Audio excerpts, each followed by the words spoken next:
आज हम human health and disease मानव स्वास्थ्य और रोग का चौथा क्लास है ना लेकर आए हैं, जिसमें टीबी के बारे में पढ़ेंगे। ये टीबी एक प्रकार का बैक्टीरियल डिजीज है, जीवाणु जनित रोग है जो बैक्टीरिया से उत्पन्न होता है, जिसका कि अन्य नाम भी बताया गया है उसको तपेदिक क्षय रोग, या और भी नाम है यक्षमा सिलसोथ, ठीक है, या राज यक्षमा, ये सब भी नाम है। लेकिन मुख्य रूप से हमें इन्हीं तीनों नामों को देखने के लिए मिलता है। तपेदिक या टीबी शॉर्ट फॉर्म में बोल लीजिए, और अन्य नाम इसका क्या है, क्षय रोग। क्यों कहते हैं क्षय रोग वो जो जानेंगे, लेकिन अभी हम लोग इनको पढ़ते हैं टीबी को कि ये बीमारियां उत्पन्न कैसे होती हैं, इनका संचरण एक व्यक्ति से दूसरे व्यक्ति में कैसे फैलते हैं, इसको रोका कैसे जा सकता है फैलने से, मतलब रोकथाम, और अगर कोई व्यक्ति इस रोग से टीबी से संक्रमित हो चुका है तो उसका क्या इलाज है, क्या ट्रीटमेंट है। तो चलिए स्टार्ट करते हैं। आपको कुछ बातें पिछले क्लास से याद होगा, क्या याद है वो सुनिए। सबसे पहले इनके कारक है ना, फैक्टर बोलिए या पैथोजेंस है ना, रोगाणु। तो इनके रोगाणु का क्या नाम है जल्दी बताइए। माइकोबैक्टीरियम ट्यूबरकुलोसिस, याद है ना, माइकोबैक्टीरियम ट्यूबरकुलोसिस। ये आपको हमेशा याद रखना। जैसे कल टाइफाइड पढ़े थे तो टाइफाइड का कारक पैथोजेंस क्या था बताइए, साल्मोनेला टाइफी, और प्रभावित होने वाले अंग आंत, और इनके जांच बिडाल टेस्ट और टीका टैब। उसी तरह से हम लोग आज टीबी में पढ़े सबसे पहला चीज कारक कि यह जो है टीबी वह किस बैक्टीरिया से होता है, तो माइकोबैक्टीरियम है ना, माइकोबैक्टीरियम ट्यूबरकुलोसिस है ना, बैक्टीरिया से उत्पन्न होता है। ये जो बैक्टीरिया है माइकोबैक्टीरियम ट्यूबरकुलोसिस अस्वच्छ गंदे वातावरण में उत्पन्न होते हैं, वहीं पनपते हैं अस्वच्छ वातावरण में, और यह वायु संचरण, ये लाइन आपको याद रखनी है, वायु संचरण के माध्यम से, यानी जब हवा चलती है तो अस्वच्छ वातावरण से ये हवा के द्वारा, हवा के माध्यम से विभिन्न भागों में फैल जाते हैं, है ना। आपको बताए थे शुरू के ही क्लास में कि यहाँ से भी आपका एक क्वेश्चन आ चुका है कि इनमें कौन सा रोग वायु के माध्यम से फैलता है। तो अलग अलग रोग 4 नाम थे ऑप्शन में, जिसमें एक टीबी था और टीबी सही आंसर बना था। यानी कि वायु के माध्यम से कहाँ उत्पन्न हुआ था यह बैक्टीरिया, अस्वच्छ गंदे वातावरण में, और वायु संचरण के माध्यम से, वायु संचरण के द्वारा अन्य भागों में, वायुमंडल के अन्य भागों में फैल जाता है। यानी कि अस्वच्छ वातावरण से स्वच्छ वातावरण की ओर चला आया कौन, माइकोबैक्टीरियम ट्यूबरकुलोसिस नामक बैक्टीरिया। अब कोई व्यक्ति जब श्वसन करता है, रिस्पायरेशन है ना, श्वसन करता है तो वायु में मौजूद कौन है, माइकोबैक्टीरियम ट्यूबरकुलोसिस, वह उनके श्वसन क्रिया के द्वारा फेफड़ा में चला जाता है। मतलब इस तरह से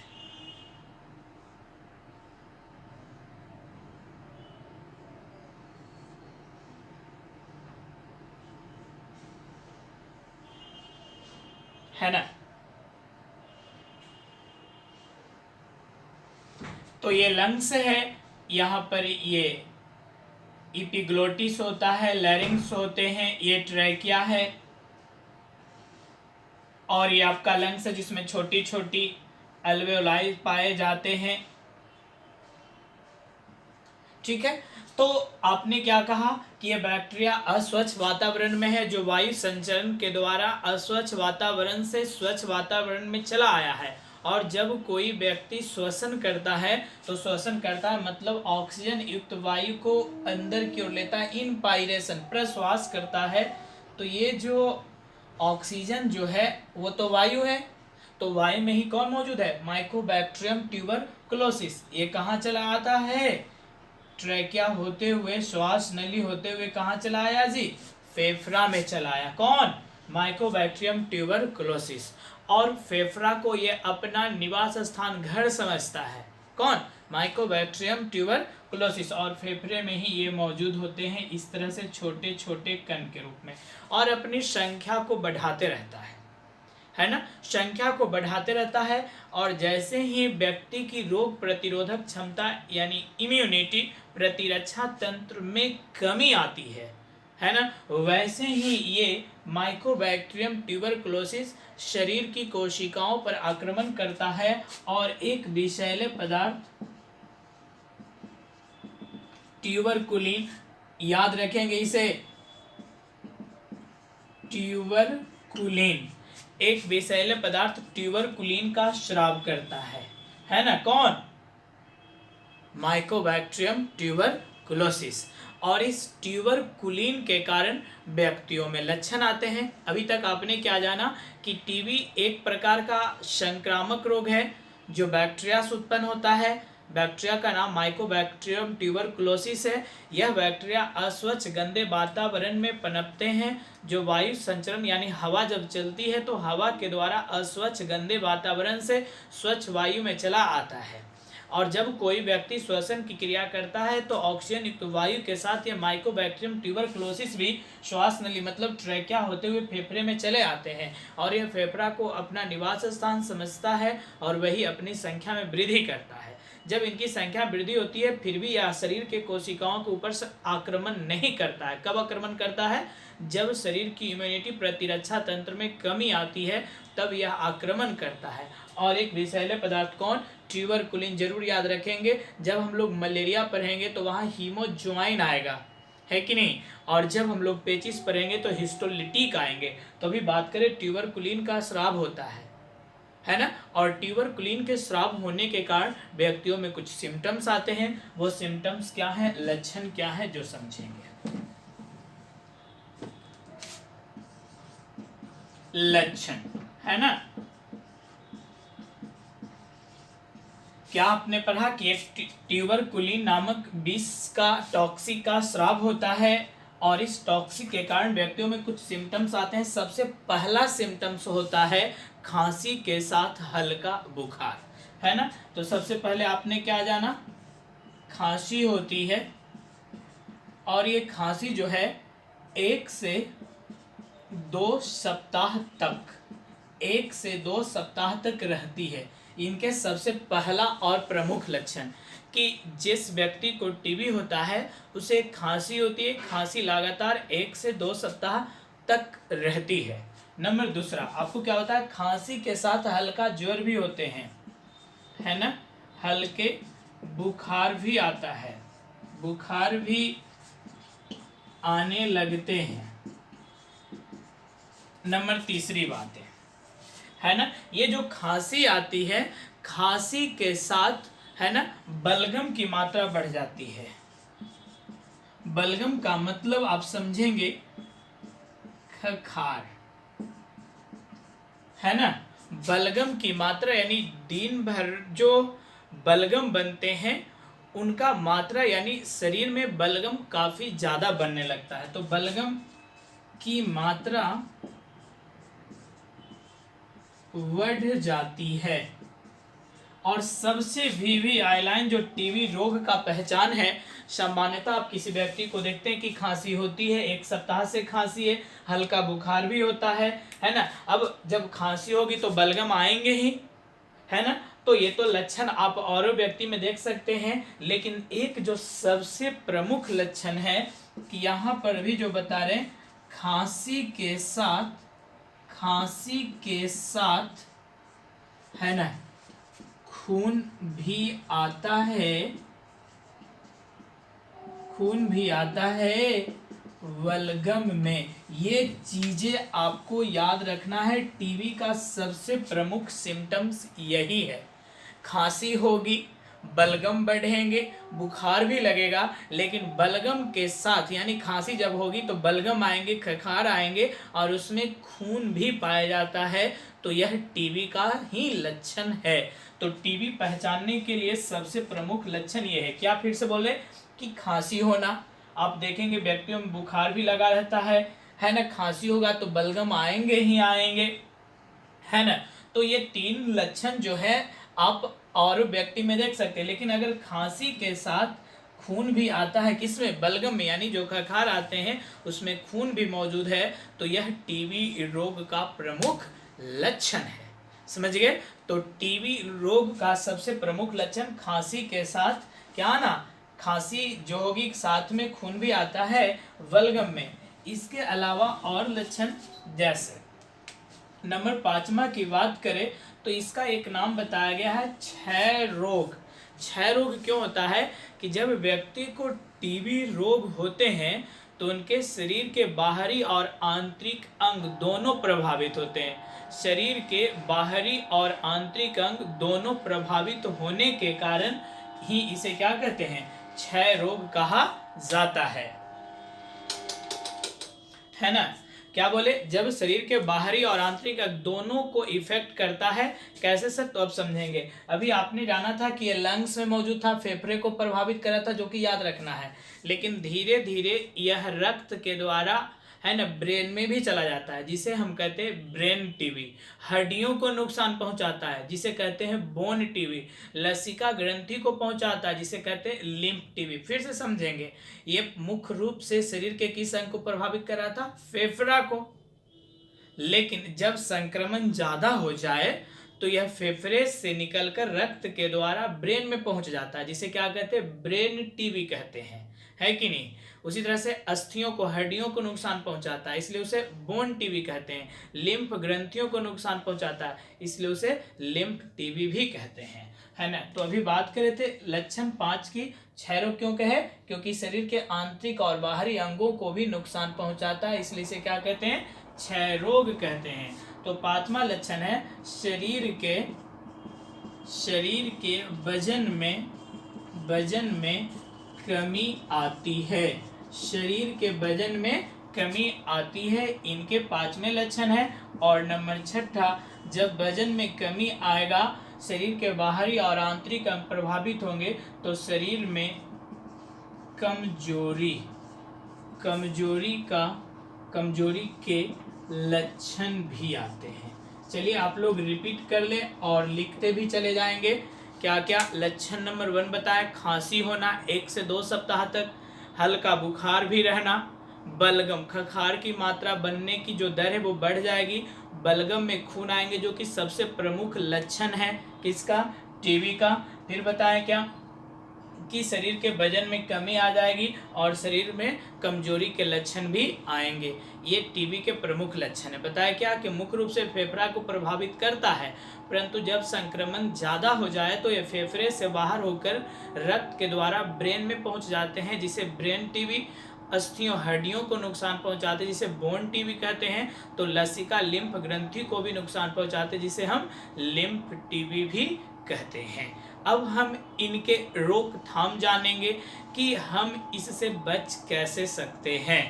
तो टीबी रोग के रोकथाम और इलाज, रोकथाम और उपचार की, इस टीबी रोग को हम फैलने से रोक कैसे सकते हैं, और अगर कोई व्यक्ति इस रोग से संक्रमित हो चुका है तो उसका इलाज क्या है कि नहीं। तो चलिए स्टार्ट करते हैं। इस टीबी रोग को फैलने से रोका कैसे जा सकता है। नंबर 1, हमने क्या जाना था कि यह रोग जो है ना, इसका कारक बैक्टीरिया माइकोबैक्टीरियम ट्यूबरक्लोसिस अस्वच्छ वातावरण में उत्पन्न होते हैं, अर्थात अपने परिवेश की नियमित साफ सफाई करनी चाहिए। नंबर पहली बात है कि अगर हम परिवेश को साफ रखेंगे तो ये बैक्टीरिया उत्पन्न नहीं होगा, जो कि हवा के द्वारा हमारे परिवेश तक नहीं आ पाएगा। अर्थात हमें स्वस्थ रहने के लिए अपने परिवेश की नियमित साफ सफाई करनी चाहिए। नंबर दूसरी बात है कि जो व्यक्ति इस रोग से संक्रमित हो चुका है कि नहीं, तो उसे प्रत्यक्ष संपर्क, यानी सीधे बोले कि उसके संपर्क से बचना चाहिए। तो ऐसे लिख सकते हैं, रोगी से संपर्क नहीं करना चाहिए, है ना। नंबर तीसरा, इसका हमने लक्षण जाना था कि यह व्यक्ति जिसमें यह रोग होता है उसे बार बार खांसी होती है, बलगम बनते हैं, बलगम बाहर निकलता है। तो बलगम कहाँ से आ रहे हैं? फेफड़े से। और ये बैक्टीरिया कहाँ मौजूद है? फेफड़ा में। अर्थात रोगी को, है ना, खांसते और छींकते समय, लिखते जाएंगे, खांसते और छींकते समय रुमाल का प्रयोग करना चाहिए, है कि नहीं। जिससे कि ड्रॉपलेट्स जो आते हैं, छींक, जो छोटे छोटे दाने आते हैं पानी जैसा ड्रॉपलेट्स, वह बाहर वायु में फैले नहीं, क्योंकि वायु में जब फैलेगा तो उसमें तो बैक्टीरिया है, माइकोबैक्टीरियम ट्यूबरकुलोसिस, तो उसके आसपास के वायु में भी ये मौजूद हो गए और लोग संक्रमित हो सकते हैं। अर्थात हमें इनका क्या करना है? रोकथाम, रोकना है ना। तो रोगी को जब भी खांसी होती है या छींक भी आती है तो वो टिश्यू पेपर हो या रुमाल हो, उससे अपने मुंह को, नाक को ढक लेंगे, जिससे कि जो ड्रॉपलेट्स होंगे वह इधर उधर वायु में नहीं फैलेंगे। नंबर चौथी बात है ना, नंबर चौथी बातें इस रोग से बचने का क्या है कि रोगी को अलग कमरे में रखना चाहिए। रोगी को अलग कमरे में रखना चाहिए। क्यों सर, रोगी को अलग कमरे में क्यों रखेंगे? क्योंकि जब रोगी पास में होंगे तो उन्हें तो हमेशा, है ना, क्या होते रहेंगी? खांसियां जब आएंगी तो खांसी में ड्रॉपलेट्स भी आएंगे और वो ड्रॉपलेट्स में बैक्टीरिया है तो उनके साथ अन्य लोग भी संक्रमित हो सकते हैं। इसलिए उन्हें अलग कमरे में रखेंगे, जो कमरा स्वच्छ हो, है ना, संभव हो तो हवादार होनी चाहिए, जिससे कि जो भी ड्रॉपलेट्स होंगे वह तुरंत क्या हो जाएंगे? हवा जब आएंगे तो वो सूख जाएंगे, जिससे ज़्यादा देर तक वो बैक्टीरिया जीवित नहीं रह सकेगा, है ना। नंबर 5, नवजात, सबसे विविया लाइन अब लिखा रहे हैं। नवजात शिशु, है ना, जो बच्चा का जन्म नया हुआ है, नवजात शिशु को BCG, सबसे प्रमुख क्वेश्चन टीबी से, कि टीबी रोग से बचाव के लिए बच्चों में कौन सा टीका लगाया जाता है? तो BCG, bacillus climate ग्योरेन, bacillus climate ग्योरेन, BCG का टीका लगानी चाहिए। नंबर 6, जिससे ये रोग हो चुका है कि नहीं, तो उसके इलाज की एक विधि आती है dots, directly observe treatment short course, है ना। ये बातें भी याद रखेंगे आप लोग। यह टीबी रोग के इलाज की एक विधि है, dots, directly observed treatment short course, है ना। इसमें डॉक्टर के निरीक्षण में रख करके जो व्यक्ति होते हैं उसे दवा खिलाई जाती है और समय समय पर उसकी जांच की जाती है कि अभी भी उनके बलगम में माइकोबैक्टीरियम ट्यूबरकुलोसिस आ रहे हैं। अगर आ रहे हैं तो फिर से उन्हें और दिन तक की दवा खिलाई जाती है। तो डॉट्स क्या है? टीबी रोग के इलाज की विधि, यानी जिसे ये रोग हो चुका है उसे इस विधि के द्वारा क्या करते हैं? ट्रीट करते हैं, इलाज करते हैं। और जिस बच्चे, यानी जिस बच्चे का जन्म हुआ है उसे BCG का टीका लगाते हैं, जिससे कि अगर माइकोबैक्टीरियम ट्यूबरकुलोसिस के संपर्क में ये बच्चा आए तो उसे ये संक्रमण ना हो।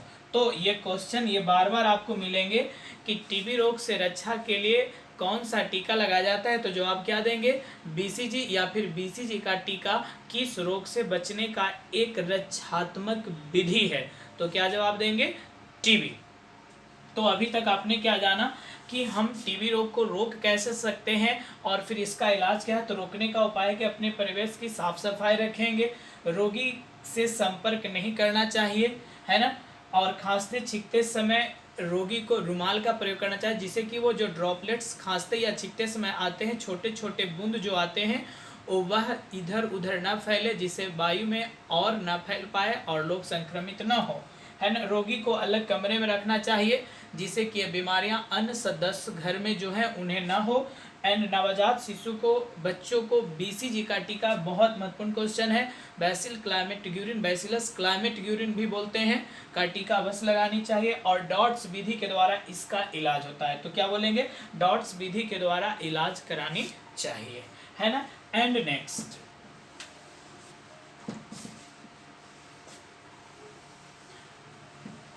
है ना, आपको बताया जा रहा है WHO, नाम सुने हैं ना, वर्ल्ड हेल्थ ऑर्गेनाइजेशन के द्वारा प्रतिवर्ष 24 मार्च को, है ना, वर्ल्ड टीबी डे, विश्व टीबी दिवस के रूप में मनाया जाता है। वर्ल्ड टीबी डे, विश्व टीबी दिवस के रूप में मनाया जाता है। कब, 24 मार्च को। तो कुछ बातें आप बताएंगे। जनसंख्या दिवस 11 जुलाई, विश्व एड्स दिवस 1 दिसंबर, पर्यावरण दिवस 5 जून। तो ये चीजें आप याद रखेंगे, है ना। और 24 मार्च को वर्ल्ड टीबी दिवस के उपलक्ष्य में लोगों को नो टीवी का संदेश भी दिया जाता है। इसका मतलब क्या हुआ, नो टीवी, टीवी को जानिए तो टीवी नहीं होगा, यानी टीवी को जाने, टीवी से बचे। कैसे, अगर हम टीवी को नहीं जानेंगे कि ये रोग फैलते कैसे हैं तो नहीं जानेंगे। तो जब हम जानेंगे नहीं कि ये रोग फैलते कैसे हैं तो हम रोगी के संपर्क में चले आएंगे और ये बीमारियां संक्रमित हमें कर सकती है। अर्थात नो टीवी हम जानते हैं, अब जानेंगे टीवी को फैलता कैसे। तो फैलता कैसे है, रोगी के प्रत्यक्ष संपर्क से, है ना, खांसते छींकने के माध्यम से, रोगी के कपड़े हैं उनके प्रयोग करने से ये बीमारियां फैलती हैं।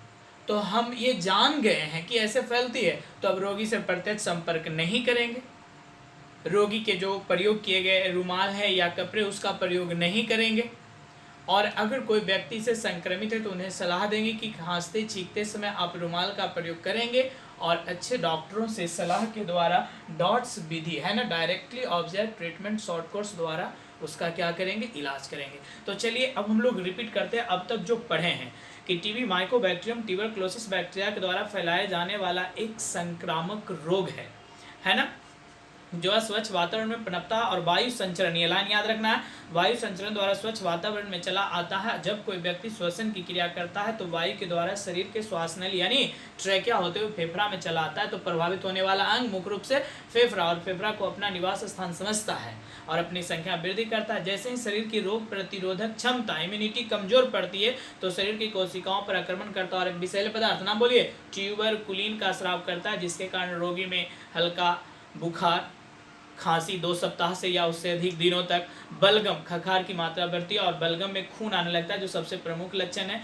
इसके अलावा शरीर के आंतरिक और बाहरी अंग प्रभावित होते हैं, इसलिए इसे क्षय रोग भी कहते हैं। शरीर के वजन में कमी आती है और रोगी यानी व्यक्ति जो होता है वो अपने आप में कमजोरी का अनुभव करने लगता है कि नहीं। इस रोग को हम रोक कैसे सकते हैं और इसका क्या उपचार है, तो रोकथाम क्या बताया, रोगी को अलग कमरे में रखना चाहिए, खांसते छींकते समय रुमाल का प्रयोग करना चाहिए, रोगी से प्रत्यक्ष संपर्क में नहीं आना चाहिए, रोगी के द्वारा प्रयोग की वस्तु का प्रयोग नहीं करना चाहिए, और नवजात शिशु को बीसीजी बैसिल क्लाइमेट ग्यूरिन का टीका अवश्य लगानी चाहिए, और रोगी को डॉट्स विधि के द्वारा क्या करना चाहिए, इलाज कराना चाहिए। डॉट्स मतलब directly observe treatment short course. आपको क्या बताया, प्रतिवर्ष WHO के द्वारा 24 मार्च को वर्ल्ड टीबी दिवस के रूप में मनाया जाता है, और इस उपलक्ष्य में लोगों को नो टीवी का मतलब समझाता है। इसका मतलब क्या हुआ, टीवी को जाने, टीवी से बचे, यानी टीवी को हम जानते हैं कि कैसे फैलता है, तो हम क्या उपाय था, तो इन विधियों से हम बच